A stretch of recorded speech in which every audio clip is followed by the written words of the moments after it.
Hi there, I'm Cristina Gazzo and today I'm going to talk about what you should avoid doing when you prepare your CV. Make sure, if you didn't subscribe to my channel, make sure you press that subscribe button down below. Let's get started.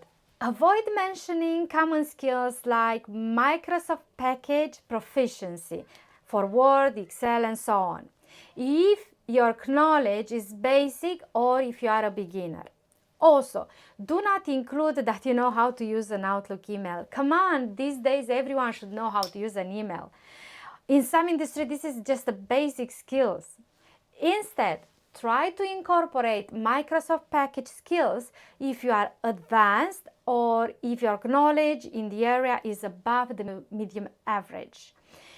Also, in this section, try to add any valid certification you might have, because in this way you will validate the information you just provided above. I hope this information helped you in creating and updating your CV to a perfect one.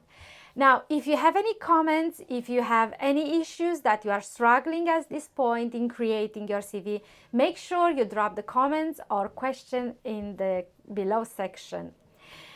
Before we go, make sure you like and subscribe to my channel. See you all next time. Cristina.